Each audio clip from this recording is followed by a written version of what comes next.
Hi, my name is Wendy Eastman, Behavior Specialist for the Ogden School District.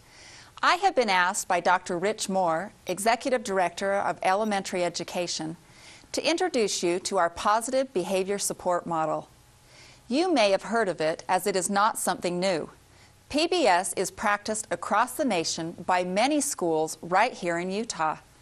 To my knowledge, however, we are the first district in Utah to implement PBS in all of our schools district-wide. So what is PBS? Why does Ogden School District feel it is so important? And what does this mean for your child? First of all, positive behavior supports are strategies to assist schools to decrease problem behavior, increase academic performance, increase safety, and establish a positive school culture. So how do we do this?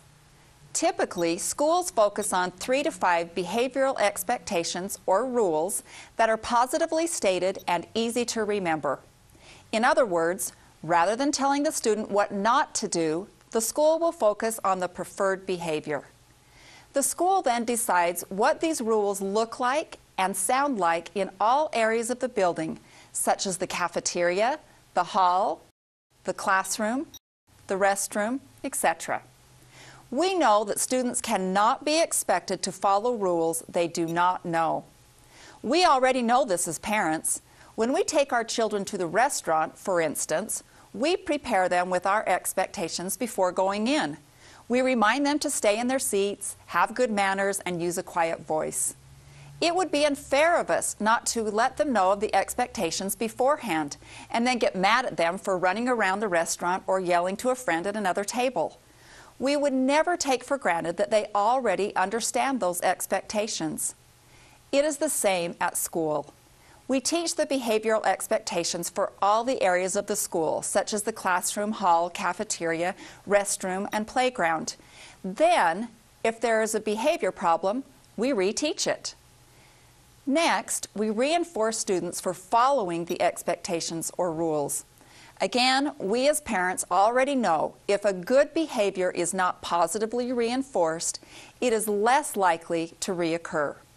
So, taking our earlier example of the restaurant, if our child was sitting quietly and having good manners, we would not miss this chance to let our child know that they are doing a great job and how nice it is to have them come to eat with us when they have such great behavior. It is the same at school. We are constantly looking for students that are following the rules and doing what they should be. Then we can reinforce those behaviors so they will happen again and again.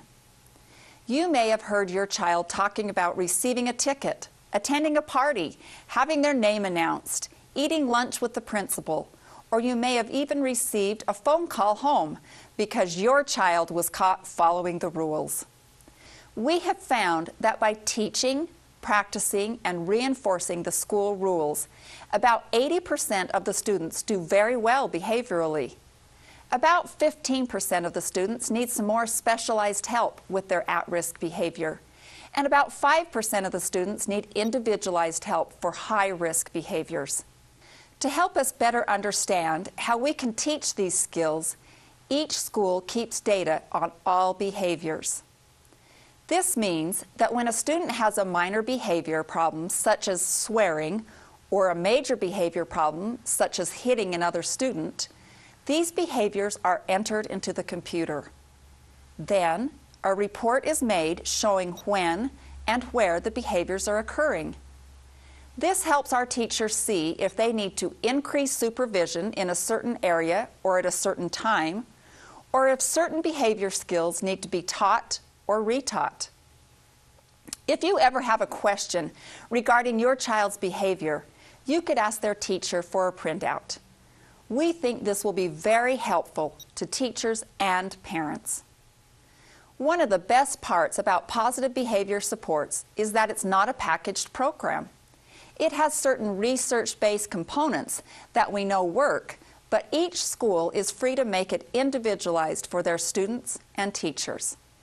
It has been fun for me to watch how each school has chosen their own set of rules, their own reinforcement program, and their own resources for helping those students that may have high-risk behaviors.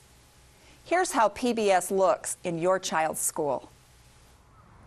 Here at Odyssey, teaching expected behaviors sets the tone for our entire school year. We start by reviewing procedures the first day of school through modeling, teaching, and practicing expected behaviors of the classroom, lunchroom, halls, stairways, bathrooms, and playground. School-wide behaviors and expectations are consistent across the grade levels. Our school rules at Odyssey are: be respectful, be responsible, and be safe. Students at Odyssey are celebrated for responsible behavior through various reward systems. Some of these include the Gold Star Reward for good lunchroom behavior, respect tickets for respectful behaviors that include a weekly prize drawing, monthly awards for achievement in the classroom, most respectful student of the month, best attendance, and most improved. As you walk through our school halls and classrooms, you will see an organized learning environment. We are proud of the students and their behavior. The Ogden School District is committed to providing a safe and positive school climate for all of our students. We are in the business of teaching and learning. We have high expectations for academics and behavior for all of our students.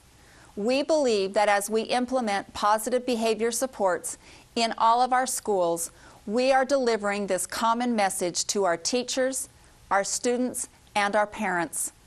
We hope that you see these positive changes in your child's school. Thank you.